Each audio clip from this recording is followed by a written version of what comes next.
A frozen frontier is heating up. Washington is flexing its Arctic ambition. Brussels is firing back with solidarity, and Greenland is caught in the crosshair and the crossfire. A trusted ally is turning into an adversary. The race for the roof of the world has just begun.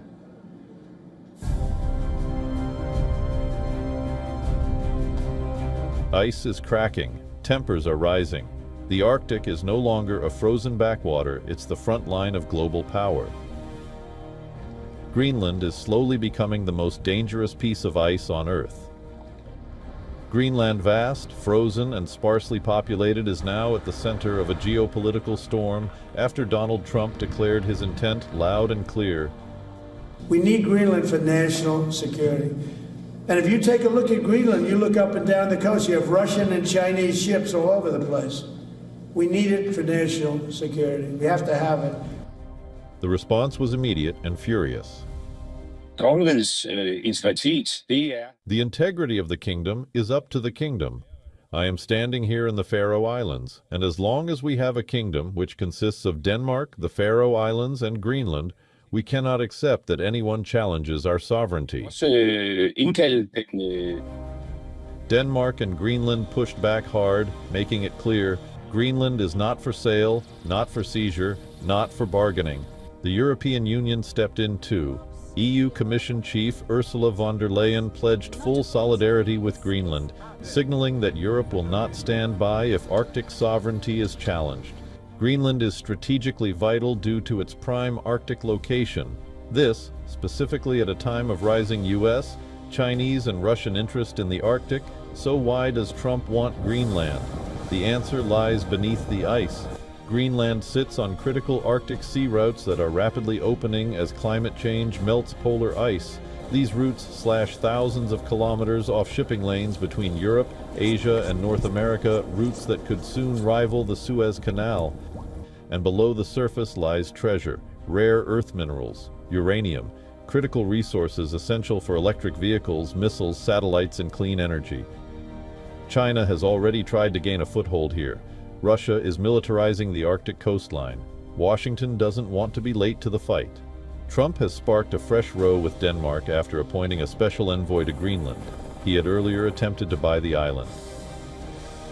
This time, the stakes are higher, the language sharper. Greenland's leaders insist their future will be decided by Greenlanders alone. Denmark says sovereignty is non-negotiable.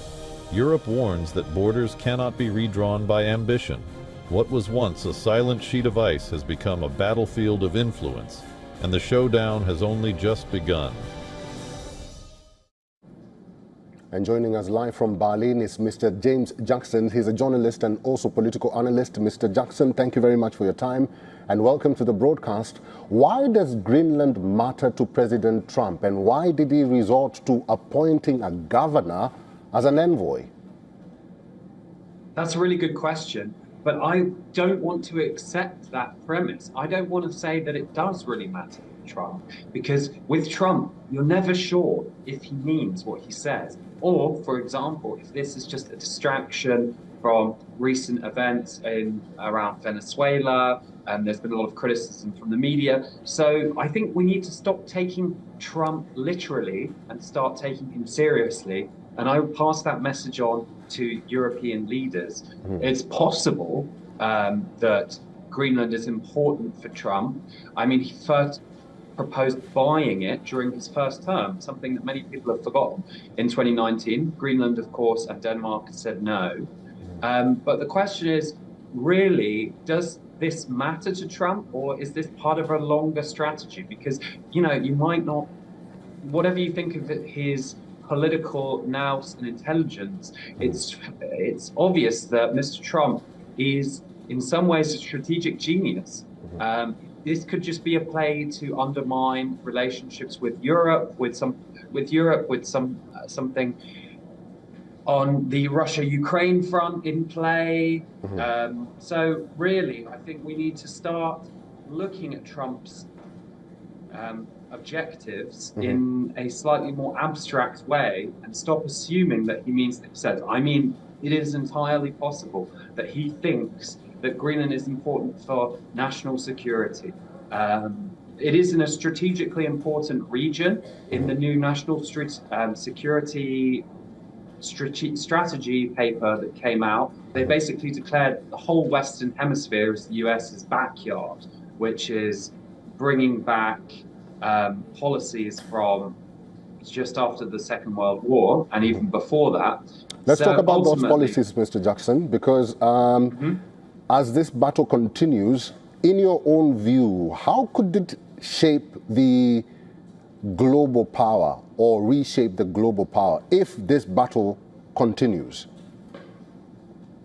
It's clearly part of a wider strategic attempt for America First politics, meaning leaving behind international alliances like NATO, the North Atlantic Treaty Organization, which is the US, Canada, and most of Europe, and going for American dominance, which we've also seen in the tariffs. So it's not just an political and defense strategy, it's also an economic strategy.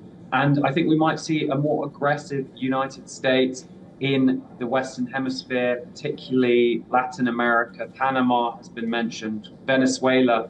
If anything can happen there, Trump could be bombing within a week or not at all. So again, this administration is incredibly hard to predict in precise details, but I do think that one thing is for sure, which is they want to get out of Europe. They're not that interested in the pivot to Asia, which Obama led, and what they want is domination in the Western Hemisphere. All right, Mr. James Jackson, we'll have to leave it there. Thank you very much for all your insights today. Thank you.